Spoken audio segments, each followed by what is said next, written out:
Hi students, welcome to Sriram coaching classes. Today I am teaching you Science 1's lesson number 5 heat. Okay, standard 10th. So study of anomalous behavior of water using Hope's apparatus. बघा आता आपण की होपच्या उपकरणाच्या साहाय्याने त्या जे आता एनोमॅलस behaviour आहे वॉटरचं म्हणजे पाण्याचं जे असंगत असं आचरण आहे त्याविषयी आपण अभ्यास करणार आहोत. तर पहिले आपण मागचं बघितलं की मी तुम्हाला आधी सांगितलं होतं की याच्यामध्ये बघा की पहिले पाणी जे आहे ते पहिले 4 डिग्री सेल्सिअस पर्यंत त्याचं काय होतं आकुंचन पावतं आणि नंतर मग ते प्रसरण पावायला सुरुवात करतं. तर हेच आता आपल्याला होपच्या उपकरणाच्या साहाय्याने बघायचं आहे. तर याच्यामध्ये बघा आता तुम्ही याच्यामध्ये तुम्हाला असं दिसेल की हे जे होपचे उपकरण आहे याच्यामध्ये बघा ही एक मिनिट आता इथे काय आहे बघा तुम्ही हा इथे ही पूर्ण हे खरं उपकरण आहे. हे दिसतंय तुम्हाला चौकोन हे खरं त्याचं उपकरण आहे आतलं. ओके, आणि इथे एक थर्मोमीटर जॉईन केलेलं आहे. याची रचना अशी केली की इथे एक थर्मोमीटर जॉईन केलं, खाली एक केलं आणि हे याच्यामध्ये फ्रीजिंग मिक्सचर म्हणजे काय की बर्फ प्लस सॉल्ट असतं बघा, त्याला फ्रीजिंग मिक्सचर म्हणतात. ते याच्यामध्ये टाकलेलं आहे आणि इथे जर त्या मिक्सचरचं जे पाणी पडणार ते इथे असणार आहे की याच्यामुळे आतलं जे द्रावण आहे ते काय असणार आहे की थंड राहणार आहे. म्हणून इथे ते मिक्सचर टाकलेलं आहे. तर बघा याच्यामध्ये आता की हेच सांगितलंय की एक उभट नळकांड आहे, ते मध्यभागी पसरट गोलाकार भांडं जोडलंय आणि त्याला T2 आणि T1 असे थर्मामीटर जोडलेले आहे आणि त्या आतल्या नळकांड्यामध्ये म्हणजे या आतल्या याच्यामध्ये काय पाणी भरलेलं आहे आणि गोठण म्हणजे ते जे पाणी भरलंय तर पसरट भांड्यामध्ये बर्फ आणि मीठ यांचे इथे या पसरट भांड्यामध्ये बर्फ आणि मीठ यांचे मिश्रण भरून ठेवलं म्हणजे आतलं जे पाणी राहील ते थंड राहावं. तर आता याचा आपल्याला प्रत्येक 30 सेकंड्स नंतर ते आपल्याला काय करणार आहे त्याची नोंद घ्यायची आहे. किती सेकंड्स नंतर ड्युरिंग बघा we have to recorded after 30 second काय पण T1 आणि T2 दोघांचं आपल्याला ऑब्झर्वेशन करायचं आहे. तर आता बघा याच्यामध्ये जेव्हा आपण ऑब्झर्वेशन करू तर त्याच्यावर या वाय ॲक्सिसवर काय आहे इथे ही नळी आहे आणि एक्स ॲक्सिस असा आलेख पुढे आपण काढणार आहोत. ओके, तर आता याच्यामध्ये या खालच्या भागाचे पाण्याचे तापमान इथे काय आहे वॉर्म वॉटर आहे म्हणजे थोडंसं असं कोमट असं पाणी असणार आहे आणि इथे वरती काय असणार आहे गरम पाणी. ओके, सॉरी गार पाणी, कारण इथे फ्रीजिंग मिक्सचर असल्यामुळे इथे थोडंसं गार पाणी असणार आहे. तर आता बघा काय होतं की ह्या नळकांडाच्या खालच्या भागातील पाण्याचे तापमान ओके हळूहळू 4 डिग्री सेल्सिअस पर्यंत कमी होते. इथे पहिले सपोज इथे 38 असेल, मग इथे अजून कमी झाले आणि मग ह्याच्यामुळे बरं का की ते 4 डिग्रीपर्यंत आलं. पाणी कितीपर्यंत आलं 4 डिग्रीपर्यंत इथे आलं. ओके, हे बघा इथे पण तेच आहे 4 डिग्रीपर्यंत आल्यानंतर यामुळे एकाच वेळेला T1 आणि T2 4 डिग्री सेल्सिअस तापमान दाखवेल. आता मग नंतर काय झालं की इथे आधी जास्त होतं, इथे 38, मग कमी होत गेलं. पहिले इथे तापमान जास्त होतं इथल्या पाण्याचं, पण हे वॉर्म वॉटर म्हणजे कोमट जे वॉटर होतं ते हळूहळू वरती गेलं ना आणि याच्यामुळे पाण्याला थंडावा निर्माण झाला आणि ते पाणी हळूहळू खाली येत आलं. ते आल्यामुळे मग जसं वॉर्म वॉटर वरती जात होतं तसं काय झालं की इथलं जे पाण्याचे तापमान आहे ते हळूहळू कमी होत आलं, लास्टला ते 4 डिग्री सेल्सिअस दिसायला लागलं. आता इथे पण T1ला आणि T2ला काही वेळेनंतर T1 आणि T2ला एकाच वेळेला 4 डिग्री सेल्सिअस तापमान दाखवलं. ओके, पण मात्र वरच्या भागातील तापमान जे होते ते जलद रीतीने कमी होत असल्याचे दिसले. ते अगदी पटकन कमी झालं आणि किती इतकं भरभर कमी झालं आणि तिथे 0 डिग्री सेल्सिअस दिसलं. आणि खालच्या तापमापी जे आहे म्हणजे T1 जे आहे ती जी 0 डिग्री सेल्सिअस तापमानाची नोंद करते, पण ती मात्र थोडीशी हळूहळू. तर आता बघा की याच्यामध्ये नक्की घडलं काय घडलं.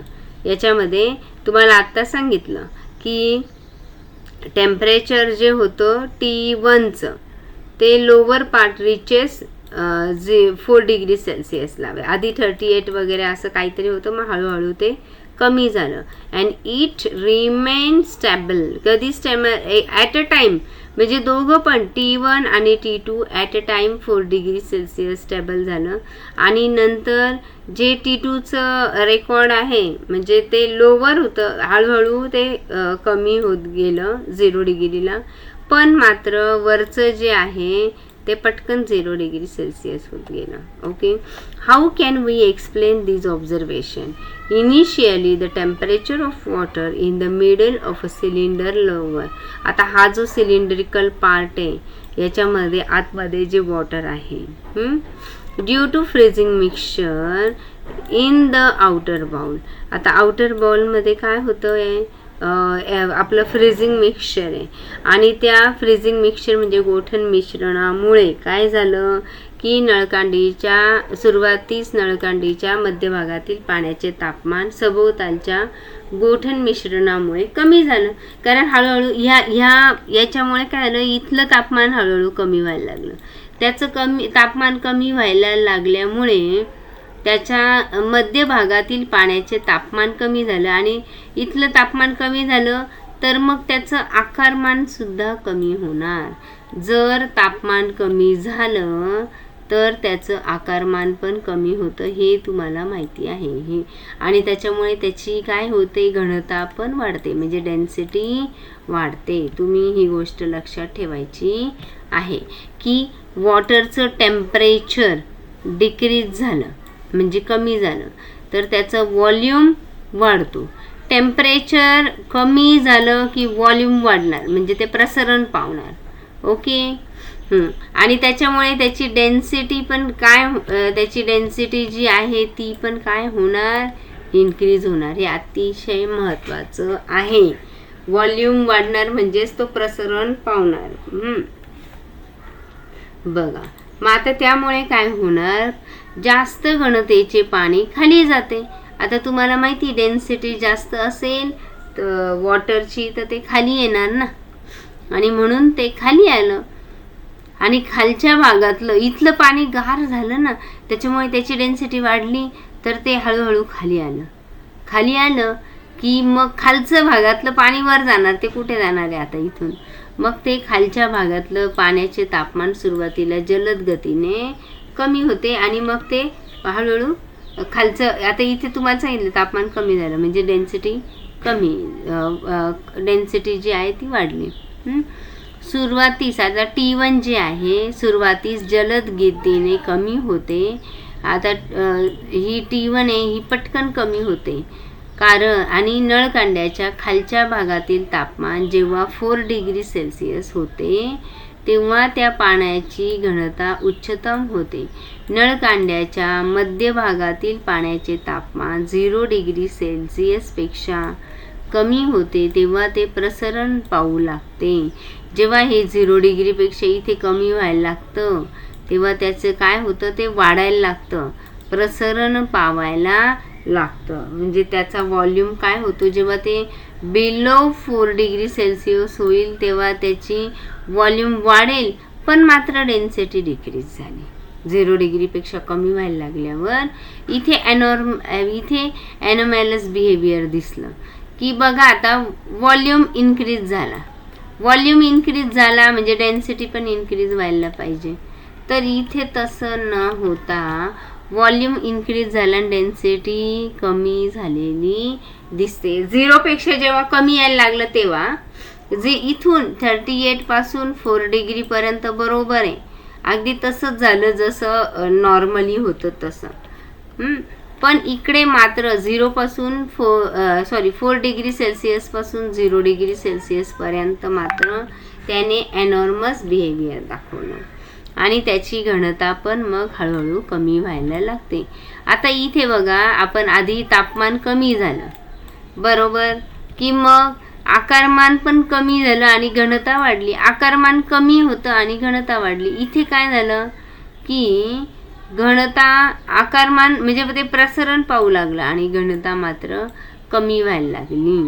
ओके, तर म्हणून वरच्या भागातील पाण्याचे तापमान म्हणजे T2 जलद गतीने 0 डिग्री सेल्सिअस पर्यंत कमी होते, परंतु तळाशी असणाऱ्या पाण्याचे तापमान 4 डिग्री सेल्सिअसवर काही काळ टिकून राहते व नंतर तेही 0 डिग्री हे थोड्या वेळ 4 डिग्री सेल्सिअस पर्यंत दिसलं ते तसंच राहिलं आणि मग काही वेळानंतर दोन्हीही आपल्याला 0 डिग्री सेल्सिअस दिसायला लागलं.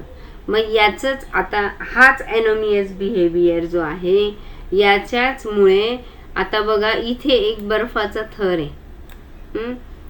आतमध्ये हा जो आहे ना बर्फाचा, सगळंच बर्फ आहे, पण खाली हे जे खाली आहे इथे मात्र लिक्विड आहे पाण्याचं आणि वरती बर्फाचा थर तसाच. जर पूर्ण बर्फ गोठून गेला तर आतले जलचर प्राणी, ॲक्वॅटिक जे प्राणी आहे ते पण गोठून मरून जातील.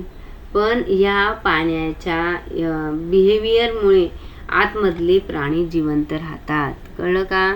नाहीतर मग केव्हाच तो म्हणजे आता हे बघा इथे 4 डिग्री सेल्सिअस आहे तेव्हा त्याची आता इथे काय झालं की पाण्याची डेन्सिटी जेव्हा कमी होते ना, म्हणजे डेन्सिटी वाढते, तेव्हा पाणी आतमध्ये गेलं आणि हा जो बर्फाचा थर आहे ना तो आतमध्ये वरती तो तसाच तर आहे बघा, तसाच राहिला हा बर्फाचा थर आणि त्याच्यामुळे आतलं पाणी हे जे आहे ते हा 0 डिग्री सेल्सिअस आहे आणि हे मात्र की काय झालं की याच्यामध्ये लिक्विड हे तसंच राहिलं आणि म्हणून आतमधले जे प्राणी आहे ते किंवा वनस्पती आहे ते मात्र जिवंत तसेच राहतात. म्हणजे टेम्परेचर आपण जसं जसं वाढू 4 डिग्री सेल्सिअस पर्यंत दोघांचं रिमेन होतं. ओके, आणि T1 T2चं मग जसं जसं अजून कमी कमी होत गेलं,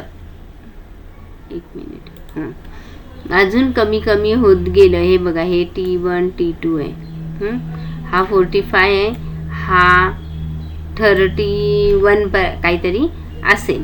पण इथपर्यंत इथे जो दाखवलेला आहे हे बघा इथे इंटरसेक्ट झालं म्हणजे 4 डिग्री सेल्सिअसला त्या होपच्या याच्यामध्ये टेम्परेचर ग्राफ जर बघितला तर 4 डिग्री दोघंही 4 डिग्री सेल्सिअसला सेम राहिले.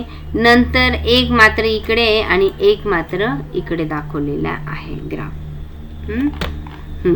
म्हणजे याच्यामध्ये काय सांगितलं आता आपल्याला की तळाशी मात्र पाण्याचं तळाशी असणाऱ्या पाण्याचे तापमान 4 डिग्री सेल्सिअस स्थिर राहते आणि इथे पण तेच झालंय की इथे 4 डिग्री सेल्सिअस तापमान आहे, इथे स्थिर आहे म्हणून पाणी खूप थंड आहे पण ॲटलिस्ट बर्फ तर झालेला नाही. मग इथे खाली 4 डिग्री सेल्सिअस आहे म्हणून इथे पण लिक्विड आहे आणि इथे पण लिक्विड आहे. पण 0 डिग्री सेल्सिअसला वरती बघा हा 0 डिग्री सेल्सिअस पाणी आहे आणि म्हणून इथे बर्फाचा थर दिसतोय. पण ॲटलिस्ट आतमध्ये तुम्हाला पाणी दिसेल, भलेही ते 4 डिग्री सेल्सिअस म्हणजे खूप थंड असेल पण निदान पाणी राहील. नाही तर पाणीच नाही राहिलं आणि तो बर्फाचा थरच तयार झाला तर आतले ॲक्वॅटिक ॲनिमल्स तर मरून जातील, ते जिवंत राहणारच नाही. पण याचं जे आहे असं पाण्याचं जे ॲनिमॅलस बिहेवियर आहे, ह्या ॲनिमॅलस बिहेवियरमुळे त्या आपल्या म्हणजे जिथे बर्फ, इथे जे ॲक्वॅटिक ॲनिमल आहे कोल्ड रिजनमध्ये ते जिवंत राहू शकतात, नाहीतर राहू शकले नसते. ओके. आता पुढचं आहे ड्यू पॉइंट अँड ह्युमिडिटी म्हणजे दवबिंदू व आर्द्रता. आता बघा आपण म्हणतो आज ना ह्युमिडिटी जास्त आहे, म्हणजे पाण्यामध्ये ना वॉटर वेपर्स असतात ना ते जास्त असतात. म्हणजे पाण्यामध्ये सांग लेक्चरमध्ये 5 मिनिटात करते. ह्युमिडिटी म्हणजे काय की पाण्यामध्ये काय जास्त असतं, पाण्याचे थेंब जर जास्त असते तर वातावरण ह्युमिड आहे, आर्द्रता आहे असं आपण म्हणत असतो. आणि ड्यू पॉइंट म्हणजे काय, जर तुम्ही बघा सकाळी तुम्ही उठले, ओके, आणि वाफेमध्ये जर ह्युमिडिटी असेल तर तुम्ही त्या पानांवर आहे ना असे छोटे छोटे दवबिंदू दिसतात तुम्हाला, म्हणजे ड्यू पॉइंट्स दिसतात. एखादे झाडाचं पान बघा किंवा तुमच्या वस्तू बाहेर लावा, आता गाडी वगैरे असेल त्याच्यावर छोटे छोटे पहाटे तुम्हाला दवबिंदू दिसतात, तर त्याला म्हटलं जातं ड्यू पॉइंट म्हणजेच दवबिंदू. मग आता तुम्ही बघा अर्थचा 71% सरफेस जो आहे तो पाण्याने कव्हर्ड आहे, बरोबर ना, की पृथ्वीचा 71% पृष्ठभाग हा पाण्याने व्यापलेला आहे. आणि पृथ्वीवर सतत इव्हॅपोरेशन होत असतं, सतत बाष्पीभवन होत असतं, बरोबर. आणि त्यामुळे वातावरण म्हणजे नेहमीच काही प्रमाणात आपल्या वातावरणामध्ये बाष्प म्हणजे वेपर राहतच, वॉटर वेपर राहतच, कारण जास्ती ही अर्थ आहे, याच्यामध्ये 71% तर पाणीच आहे. एवढाच पृष्ठभाग आपल्यासाठी वापरायला आहे, बाकी 71% पाणी आहे. जर एवढं पाणी असेल, 71% पाणी असेल, तर ऑब्विसली काय होणार आहे, तर जर म्हणजे 71% जर असेल पाण्याचं आपल्या याच्यामध्ये पाणी, तर काय असणार आहे की बाष्प पाण्यामध्ये वेपर्स हे जास्त प्रमाणात असणार आहे. ओके. तर आता बघा पुढे, The amount of water vapor in the atmosphere help us to understand the state of daily weather. The presence of water vapor in the air makes it moist. The moisture in atmosphere is called humidity.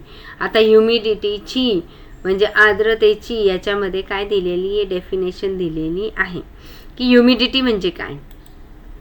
तर humidity म्हणजे काय की आपल्या आर्द्रता मराठीमध्ये म्हणतात, आणि आपल्या वाफेमुळे म्हणजे सगळ्यात जास्त पृष्ठभागावर सगळ्यात जास्त प्रमाणात पाणी आहे, आणि त्या पाण्याचे काय होत असते, मोठ्या प्रमाणावर ते बाष्पीभवन होत असते, बाष्प तयार होत असते, म्हणजे वॉटर वेपर्स तयार होतात, आणि त्याच्यामुळे हवेतील पाण्याच्या वाफेमुळे, हवेमध्ये वाफेचे प्रमाण खूप आहे, पाण्याच्या वाफेचे प्रमाण, आणि त्याच्यामुळे जो निर्माण होणारा ओलावा आहे किंवा दमटपणा आहे त्याला म्हटलं जातं आर्द्रता म्हणजेच humidity.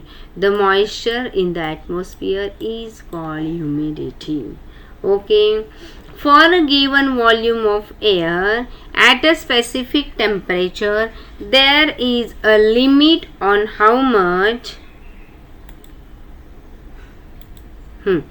wait a minute. For a given volume of air at a specific temperature, there is a limit on how much water vapor the air can contain. If the amount exceeds in his limit, the excess vapor convert into water droplets. म्हणजे काय की आता बघा की एका दिलेल्या तापमानास, दिलेल्या हवेच्या आकारमानात एक कालमर्यादेपर्यंत बाष्प साठवले जाते. आता बघा की वॉटर वेपर आहे म्हणजे बाष्प आहे, जर अतिरिक्त हवेमध्ये जास्तीत जास्त बाष्पाचं म्हणजे पाण्याचं रूपांतर बाष्पामध्ये झालेलं असेल, तर हवेमध्ये पाण्याची वाफ ही जास्त समावलेली असते, आणि जर ती जास्त समावली असेल तर त्या विशिष्ट तापमानास बाष्पाचे संपृक्त असे म्हटले जाते. म्हणजे when the air contain maximum possible water vapor, it is called saturated with vapor at that temperature.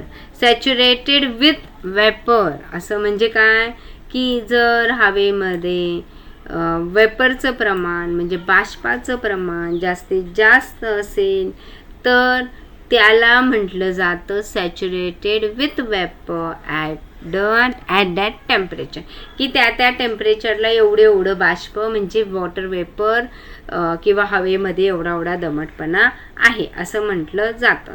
Saturated with water at that temperature म्हटलं जातं. आणि मराठीत म्हणतात विशिष्ट तापमानास बाष्पाने संतृप्त असं म्हटलं जातं. मग आता हवा संतृप्त होण्यासाठी लागणारे बाष्पाचे प्रमाण हे तापमानावर, जर तापमान जास्त असेल, खूप जास्त टेम्परेचर आहे, तर हवेमध्ये खूप लो बाष्प असणार, लो वेपर असणार आहे. आणि जर टेम्परेचर लो असेल तर लेस वेपर सॅच्युरेट होईल एअरमध्ये. हे तुम्हाला माहिती आहे की बघा ना की आता टेम्परेचर खूप लो आहे, टेम्परेचर खूप लो आहे, it will need less vapour, तर हवेमध्ये एवढं वेपर आपल्याला मिळणारच नाही. पण जर if temperature of air is 40 degree Celsius, it can content 49 gram of water vapour per kilogram of dry air without condensation. म्हणजे आता तुम्ही असं समजा की तुमचं जे टेम्परेचर आहे ना ते सपोज 40 ग्राम आहे. ओके, किती ग्राम आहे टेम्परेचर? 40 ग्राम आहे. त्याच्यामध्ये पाण्याचे बाष्प समावू शकते. म्हणजे किती? मग आता 40 डिग्री सेल्सिअस आहे, तापमान किती आहे, टेम्परेचर किती आहे, 40 डिग्री सेल्सिअस असेल तर 1 किलोग्राम एवढ्या कोरड्या हवेमध्ये जास्तीत जास्त 49 ग्राम, 1 किलोग्राम. ओके, 1 किलोग्राममध्ये किती ग्राम? 49 ग्राम. 49 ग्राम एवढे वेपर समावू शकतात. एवढं लक्षात ठेवा की 1 किलोग्रामला 49 ग्राम एवढे वेपर्स, वॉटर वेपर्स जे आहेत ते हवेमध्ये समावू शकतात. ती हवा बाष्पाने संतृप्त होते. म्हणजेच अशा हवेत बाष्पाचे प्रमाण अधिक झाल्यास अतिरिक्त बाष्पाचे आता बघा 1 किलोला 49 ग्राम आपण घेऊ शकते हवा. पण आता मला सांगा की 49 नाही आहे, आता सपोज घ्या 59 आहे, 59 ग्रॅम आहे. किती? 1 kg एअरमध्ये किती झालं? 59. पण मग याची कॅपॅसिटी किती झाली? 49च झाली ना. 49 कॅपॅसिटी आहे तेवढी ती हवेत राहील. बाकीचं जे 10 ग्रॅम आहे ना ते तुम्हाला ड्यू पॉईंट म्हणून ते बाहेर पडून जाईल. काय म्हणून बाहेर पडेल? एखादी वस्तू असेल ना तर त्याच्यावर अशी बारीक थेंब दिसतील आणि ते ड्यू पॉईंट म्हणजे जसं की तुम्ही झाडांची पानं वगैरे सकाळी त्याच्यावर ते 10 ग्राम जे आहे ते बाहेर निघून जाईल त्याच्यातून. ओके, कारण एक्सेस जेवढं आहे ना ते बाहेर पडून जातं, त्याला आपण म्हणतो ड्यू पॉईंट. त्याची जेवढी कॅपॅसिटी आहे, होल्डिंग कॅपॅसिटी, तो तेवढंच करू शकेल. बाकीचं तो कंडेन्स करून टाकतो. काय करून टाकतो? तो कंडेन्स करून टाकतो. कळलं का? एवढं नक्की कळतंय का आदित्य?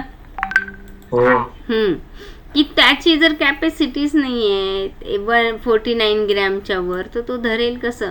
मग उरलेलं तो अतिरिक्त जे वेपर आहे त्याचं संगणन होतं, म्हणजेच कंडेन्सेशन होतं. तुम्हाला कंडेन्सेशनची व्याख्या सांगायची गरज नाही आहे. कंडेन्सेशन म्हणजे समजा बघा मी इथे पाणी गरम करायला ठेवलं एका पातेल्यामध्ये, आणि याच्यावर जर मी झाकण टाकलं, हे समजा माझं झाकण आहे आणि हे झाकण खोलून बघा, या झाकणाला आहे ना खूप छोटे छोटे छोटे छोटे दवबिंदू, कारण वरून याला गार हवा लागत असते. हे ॲक्च्युली 6वी-7वीला आपलं आहे. याला थंड हवा लागली की आतल्या वाफेचं रूपांतर पाण्यामध्ये होतं. तसंच आहे की सनलाईटमुळे म्हणजे सूर्यकिरणांमुळे काय होतं की जे पाणी असेल त्या पाण्याची वाफ तयार व्हायला लागते आणि त्या वाफेला थंडावा लागला, वरची थंड हवा लागली की त्याचे दवबिंदू तयार होतात. पण दवबिंदू केव्हा तयार होतात?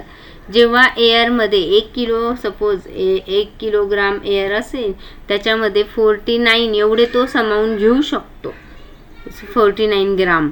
पण त्याच्या पुढचे जे वेपर्स आहे तो मात्र त्याचं कंडेन्सेशन करून टाकतो. तर अशा पद्धतीने म्हणून असं म्हटलं जातं कोरड्या हवेचे तापमान 20 डिग्री सेल्सिअस असल्यास ती हवा, आता हे झालं आता इथे झालं ही हवा 14.7 ग्रॅम एवढ्या बाष्प पातळीलाच संपृक्त करते, म्हणजे सॅच्युरेट करते. किंवा की इफ जर 20 डिग्री सेल्सिअस असेल टेम्परेचर, आता हे मी आत्ता सांगितलं ते 40 डिग्री सेल्सिअसचं सांगितलं, पण 20 डिग्री सेल्सिअस तापमान असेल तर ती 14.7 ग्रॅम ऑफ वॉटर वेपर ते आपल्यामध्ये सामावून घेऊ शकते विदाउट कंडेन्सेशन. आणि मग नंतरचं उरलेलं जे असेल water, if the vapour contain in air is less that the maximum limit, then the air is said to be unsaturated. मग आता बघा म्हणजे की हवा सामावून घेत असलेल्या बाष्पाच्या कालमर्यादेपेक्षा हवेमध्ये कमी बाष्प सामावलेले असल्यास ती हवा असंपृक्त हवा आहे असं म्हणतात.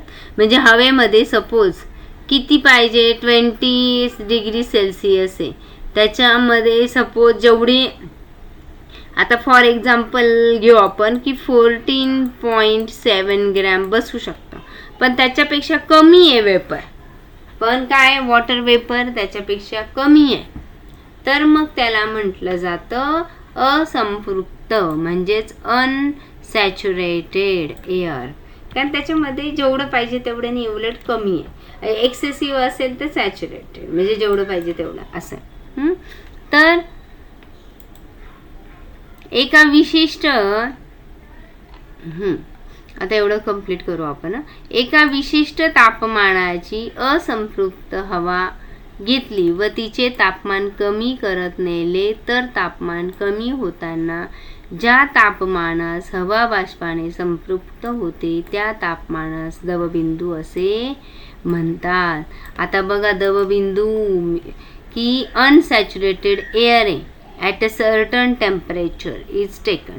सपोज एका विशिष्ट टेम्परेचरला आपण अनसॅच्युरेटेड एअर घेतली and its temperature in decrease, आणि आता तिचं टेम्परेचर कमी झालं.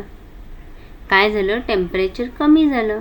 अ temperature is reached at which the air becomes saturated with vapor.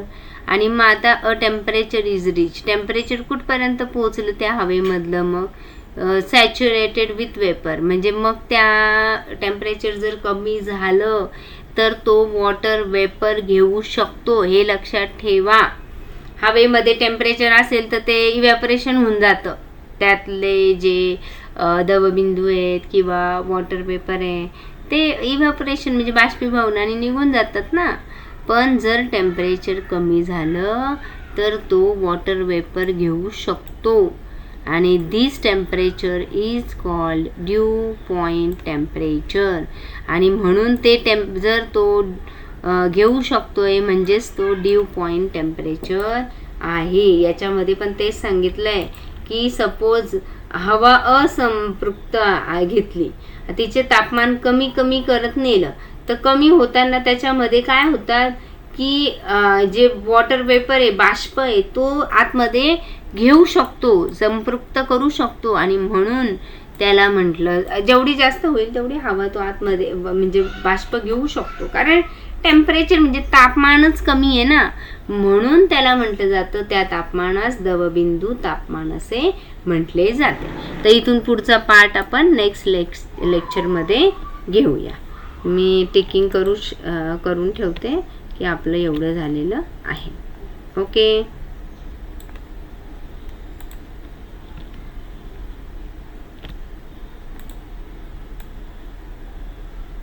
So thank you very much.